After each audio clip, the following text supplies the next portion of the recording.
One morning, Nick Dunne walks into the bar he co-owns with his twin sister, Margot Dunne, and gifts her a game.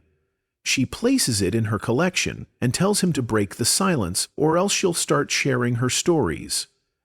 Nick responds, saying it's just a bad day, as it is their 5th wedding anniversary. Amy Elliott Dunne writes in her diary about how she met Nick at a party where they introduced themselves to each other. Amy writes personality quizzes for magazines, and Nick writes for a men's magazine. He showed her a sugar storm and kissed her. Margot asks Nick if Amy is going to do her treasure hunt again this time. He replies yes, to prove how uncaring her husband is. Margot then asks about last year's clue, which made Amy upset, but Nick still doesn't know the answer. He had gifted her flowers for their 4th anniversary, and she led him outside to the rose bush in the backyard. Margot suggests that Nick should go back and make love to her intensely. Just then, Nick's phone rings. Walt, his neighbor, informs him that their cat is outside the house. As Nick walks inside, he searches for his wife and finds a smashed mirror. Later, Detective Rhonda Boney and Officer James Gilprin arrive, and he shows them what he found. She looks around and asks why they moved out of New York City. He responds that his mother got sick. She examines the room, noticing the iron is still hot, and asks if they were planning a date. He replies that it's their anniversary. She checks the kitchen and notices a blood stain. Then she enters Amy's office and goes through her things, realizing that Amy is a famous author of Amazing Amy. Amy writes about how she decided to marry Nick. She took Nick to her parents' house on Thanksgiving and shows him the stages of her life portrayed in her books. Her parents manage her trust fund. Amy's father requests that she speak with a few reporters. Her mother, however, complains her for not wearing white. She sits down with the journalist, and Nick joins the table. He flirts with his soon-to-be wife, saying, "You bought Nick his first pair of scissors and a matching stapler. You are amazing and you have a world-class vagina." Everyone laughs, and then he proposes to her. The police take forensics, and the detective tells Nick that they are taking the missing person case seriously. They will put up flyers and hold a press conference to get the word out. Rhonda asks Nick if he wants a lawyer, but he refuses. During interrogation, she asks Nick what Amy does all day, having no kids. He responds that she is a voracious reader. Rhonda then asks if she has a drug problem, and Nick suggests they check the homeless area near their house. Nick tells her that he left the house at 9:30 and went to Sawyer Beach alone. Rhonda asks if Amy was standoffish. He replies that Amy had high standards, to which Rhonda responds, "You look pretty laid back for someone who doesn't even know your wife's blood type." Rhonda asks if her parents can get here tomorrow for the press conference and requests that Nick call them to inform them. He calls Mary Beth and tells her that Amy is missing and that she wants to speak with Rhonda.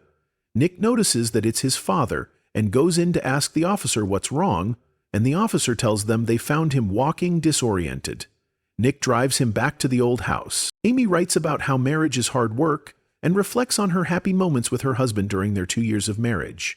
Later, Margot asks what the police ask about Amy and tells Nick that, although she doesn't like her, she is still concerned about her. Noelle tells Rhonda she is Amy's best friend, and Rhonda asks her to wait 30 minutes until she gets back to her. She goes inside, where forensics informs her about the luminol sweep of blood found in the kitchen. The officer details that everything, including Nick's bar, is under Amy's name. They find an envelope labeled First Clue. The next day, Nick walks into the station with Margot and meets his in-laws. During the press conference, Nick speaks, urging anyone with information to come forward. Amy's parents speak about how amazing and brilliant their daughter is. They have established a volunteer headquarters, a hotline, and a website to help find Amy. They walk away after the photographs are taken. Amy's mother mentions Desi Collings, who almost committed suicide when Amy broke up with him 20 years ago. He moved to St. Louis, 2 hours away from Mississippi. However, Nick actually mentions that he is from St. Louis.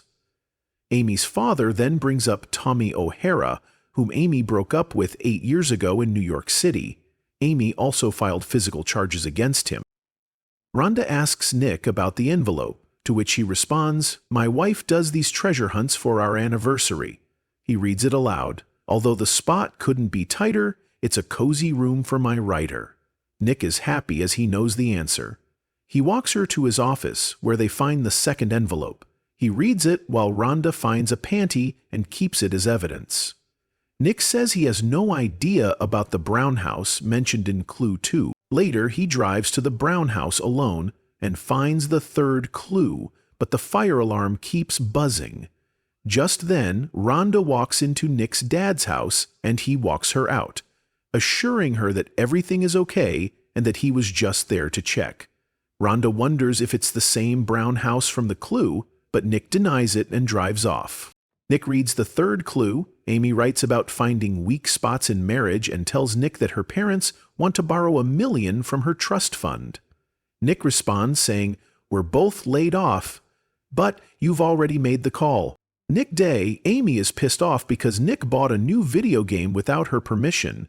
Nick retorts, "You gave $879,000, 0 cents, to your parents without talking to me." Amy says she doesn't want to be a controlling bitch. And then Nick gets a call from Margot. At the volunteer headquarters, everyone looks at Nick suspiciously, and he notices a man, Desi Collings. Rhonda asks about Noel being Amy's best friend, to which he replies, "We say hi to them on the street, but best friend, no." He notices the man leaving and follows him, but then a woman takes a picture and refuses to delete it when Nick asks her to. Margot tells Nick that his mother-in-law is pissed. Nick explains to his mother-in-law that he's doing all this to be nice to the people volunteering. The search begins. Detective Boney checks the credit card details and asks if the TV is 68 inches, expressing concern about mismatches. Then Noel rings the bell, and Boney asks the officers to escort her. Margot asks Nick if he has told her everything, and looks away. Nick replies, "I'm actually off, as I'm being accused." Amy moved to Mississippi when her mother-in-law got stage 4 cancer, but her husband never asked her once how she was doing. Nick gets a message and checks outside. It's his girlfriend Andy, telling him how much she's worried after seeing him on TV. Nick tells her that they need to be more careful and asks if she's told anyone about their affair and whether she left red panties in his office. She's not sure and reminds him of his decision to divorce Amy. He quiets her and then becomes involved in an intimate act. Amy writes further about her husband's harsh behavior of ignoring her existence and his denial of having kids, as he thinks they are not the sort of couple who would use a child to save their marriage. In the argument, Nick pushed Amy. Boney went to a drug dealer to ask if he knew Amy by any chance, and he replied yes, she desperately wanted a small gun. Nick couldn't divorce Amy as she owned the bar. Amy is paranoid, thinking if Nick could hurt her more. After 3 days of being missing, Nick walked Andy out. Margot saw him and yelled at him for lying to her over the year and for cheating on his wife like his father did. He told her that Andy is one of his students, and their affair started when he felt terrible with Amy. He further added that Boney has a pair of panties, but he's not sure whether they belong to Amy or Andy. Margot turned on the TV to show that Nick is on the news everywhere, with lawyer Tanner Bolt defending him by not calling him a sociopath. Margot tells him he needs to hire him. The police are still outside Nick's home. Gilprin tells Boney that no drug records were found. The luminol test shows that Amy fell in the kitchen with brutal force, but someone mopped the blood out of the scene. Medical records are still to come later that night. Nick goes to the vigil arranged for his wife.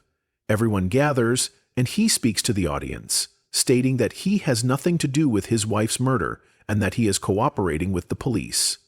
Andy is also there. Then Noel walks in and tells everyone that Amy was 6 weeks pregnant. Panic spreads, and Nick runs away. Detective Boney asks why he didn't mention Amy's pregnancy to the police and shows photos of Amy and Noel together, confirming their friendship.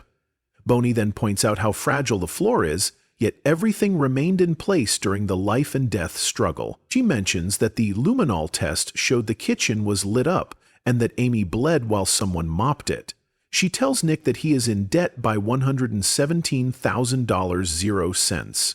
But he denies spending any of the money and blames it on identity theft. Boney further tells Nick that Amy's insurance was bumped up to $1.2 million and Nick was the one who filed it. She receives a call confirming that Amy was pregnant. Nick smashes the glass and demands a lawyer. Margot finds Nick talking to his in-laws, where he lies, saying Amy never wanted a kid.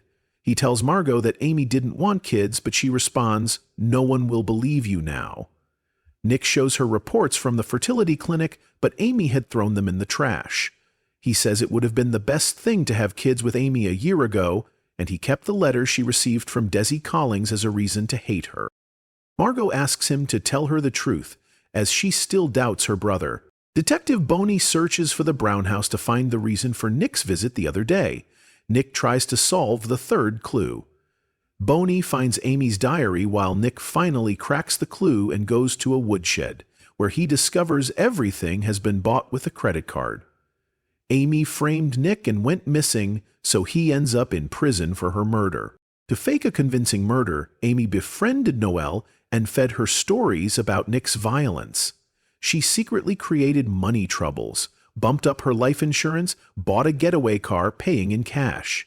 She gained the sympathy of her neighbors, faked her pregnancy by inviting Noelle to her place, stealing her urine, and incorporating it into her medical reports.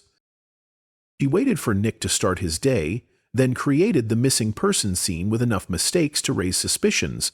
She bled herself, then cleaned up, and left something behind in the fireplace to stage the crime scene.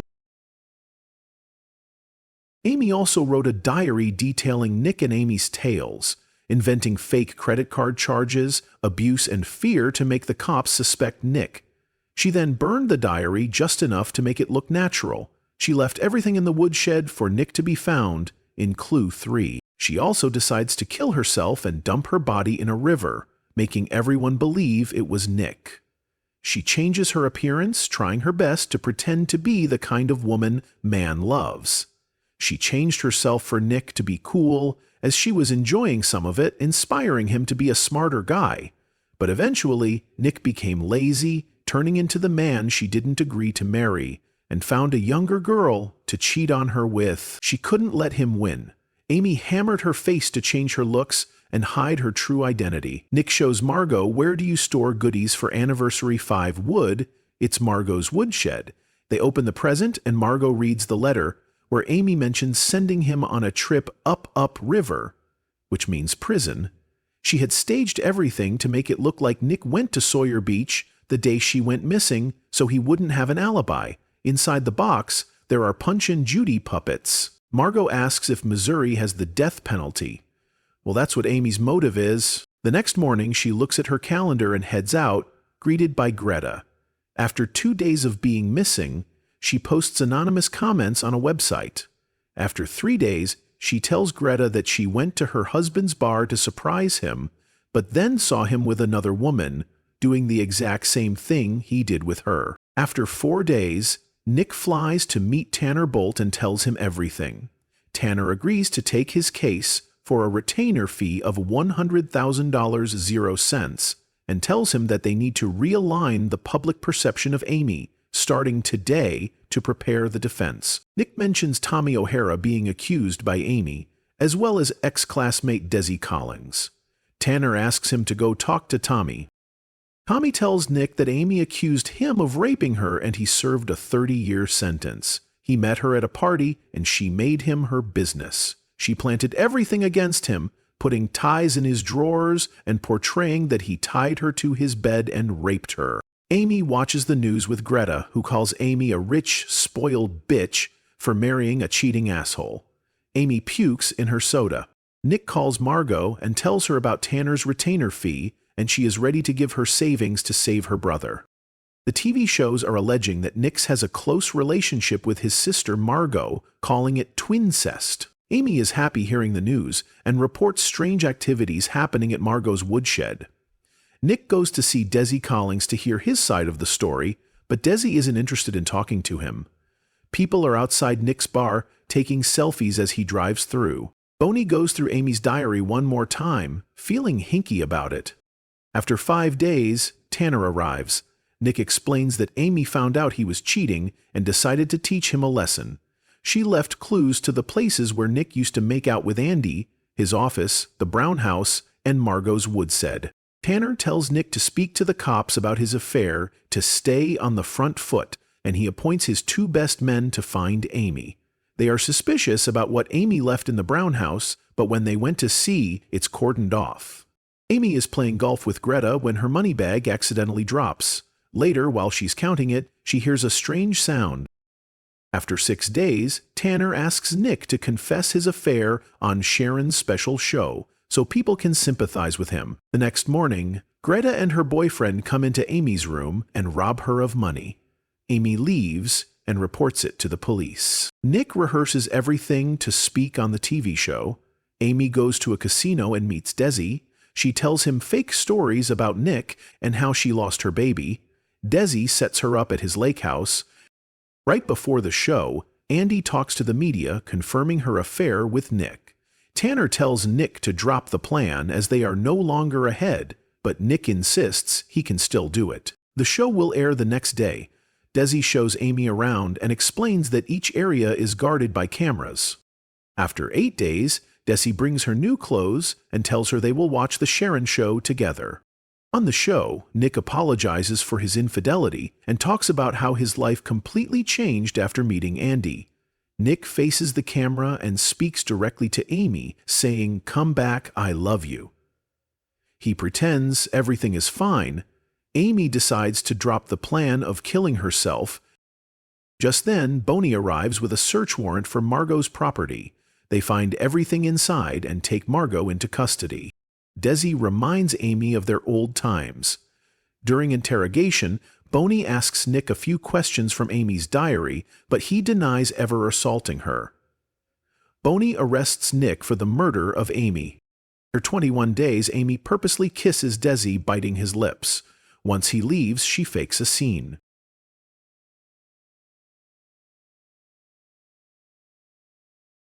Nick and Margot are bailed out on bond. After 29 days, Amy strangles her wrists. When Desi comes back home, she seduces him to bed, and during intimacy, she kills him with a blade. After 30 days, Amy returns home, all covered in blood. Doctors confirm that Amy was raped. She speaks to the feds, telling them that Desi Collings abducted her. She asks them to find the tapes and then goes back home with Nick. Once the door shuts, she asks him to take off his clothes, making sure he is not wired. Nick tells her, "You're a murderer," but she insists she did it for him, to save him. Nick says that once the reporters leave, he will too. Nick locks the door, fearing his wife. After 1 day at home, she prepares his breakfast and speaks to the press. Detective Boney, lawyer Tanner, Margot, and Nick are talking about how good Amy is. Tanner leaves, saying Nick should thank Amy for getting him a book deal, franchising his bar, and securing a Lifetime movie. Boney says the case is with the feds and she can't do anything. After 5 weeks at home, Nick tells Amy he still needs more time, but Amy says she can never hurt him. After 7 weeks at home, Amy tells Nick to confess to his credit card purchases. She gives him a gift, a pregnancy test strip. He refuses to accept it, saying he didn't touch her, but she used his sample at the fertility center. She says, "I'm the cunt you married. I killed for you." Nick asks, "Why do you want it?" She replies, "We resent each other and cause each other pain. This is what a marriage is." Margot tells Nick to get custody, but Nick says he can't do this to his child and that he has a responsibility. He announces this on the show, making up his mind to live with her.